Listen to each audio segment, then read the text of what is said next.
Right, so I've been having a lot of good, let's see, results from my fermentation. Really enjoy this stuff.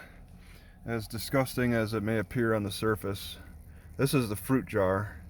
It's really got a lot of good benefits. I'll consume it partially fermented, fully fermented, either if it's fermented into an alcohol or vinegar. I don't care. It's it's interesting how wild fermentation forms and kind of unpredictable, but there are certain fruits that can bring out more alcohol, I think, in comparison to vinegar. But in the end, if it ferments too long, it's vinegar anyway. Um, I believe grapes will turn to alcohol. Apples, not so much. It's certain types. Uh, Fermenting honey.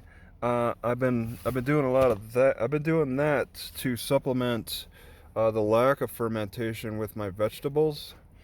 Just kind of pour honey. Sometimes I'll eat the honey. Wow, it's really been leaking. Hmm. Oop. Uh, and yeah, I like honey sweet, unfermented, partially fermented, and fully fermented. And I was just drinking this. I had some kind of a cheese thing I got from the food bank, and drinking this was very strong. All right, honey, it can ferment to a very strong taste. I actually had to dilute it twice. All right, just pretty much basically pouring a bottle of, or whatever amount of water in to dilute it. I dilute it for taste, and it was so strong I was kind of choking. Honey does a really good job, but I need that. A lot of some people might be crazy enough to pour apple cider vinegar in their ferments, and I say don't do it, man. Okay, honey, do go with honey. Honey will ferment to a very strong pH. All right, and then you could dilute it from there instead of buying apple cider vinegar. You're making a mistake. Don't buy anything that's vinegarized. Get all pre-vinegar. Get all things that can ferment, and just work with them. And you could do a really good job with honey. I got maple syrup, but I have not played with that yet.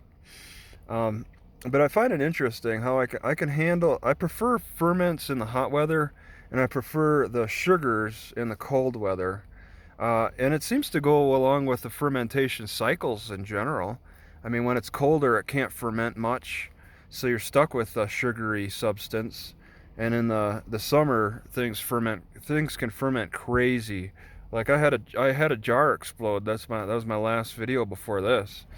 So things can go crazy. It's like fermentation really cycles with the weather. My appetite cycles with the weather. We both coordinate together. So it's really following a good cycle there. The natural cycle of fermentation and taste. Taste and fermentation really cycle well together. All right, the heat and cold, even night and day. I've been keeping eggs in here. I'm actually out of eggs. I had them all. I ate them all this morning.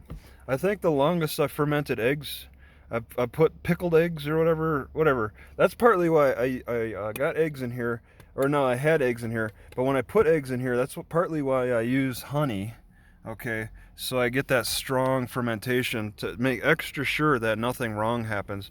All right, and the longest period of time I've fermented eggs has been over a week. I just let them sit in the jar for over a week. They get a little like pickleized on the outside, and I think they become more digestible. I would never buy. I've bought eggs in the past in the pickled form, and they are so hard to consume. I don't think they're very popular. That's partly why eggs are now being sold in the bags, hard-boiled eggs in bags instead of pickled eggs. Hard-boiled eggs in bags fly off the shelves. Pickled eggs take a long time to sell. All right. I prefer buying the hard-boiled eggs for living in my car, and then I'll just throw them in here. I'll have a lower grade pickle, and they're a lot easier to eat, but they may make me more susceptible to catching something, catching the botulism.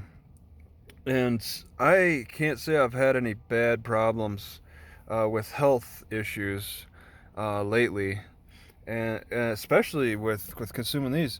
I guess my biggest complaint is having to dilute my honey ferment, my partial mead ferment, because it was just too strong. All right, so I had to dilute that, and I was burning my throat, and kind of I might open up my windpipe a little bit. That's the thing that concerns me, is cancer. Like, this stuff is supposed to cause cancer of the throat, I think. I'm not sure. My throat has definitely changed and gotten used to it. It's like it got scabby, like when you weightlift and you get scabs on your hands. I lost all my scabs. I'm really embarrassed to admit that. But I think I have a scab on my throat, and that makes this easier to consume.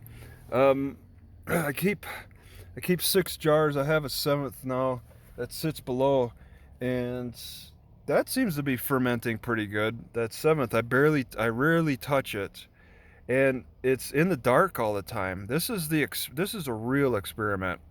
All right, what if because these are exposed to the sun being up here, but I really don't have a good way to hide them. I just leave them. I leave them exposed to the sun. The one below is constantly in the dark, and I think that might be fermenting better. And if it really is, it's only been a week maybe.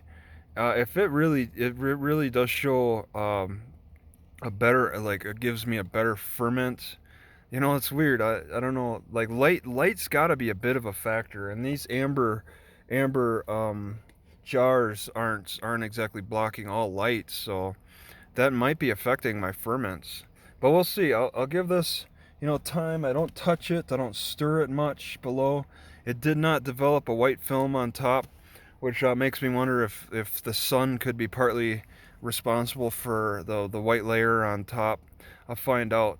But I still got some kind of experiments going on here, trying to figure things out. And it's so hot. This camera is actually burning up.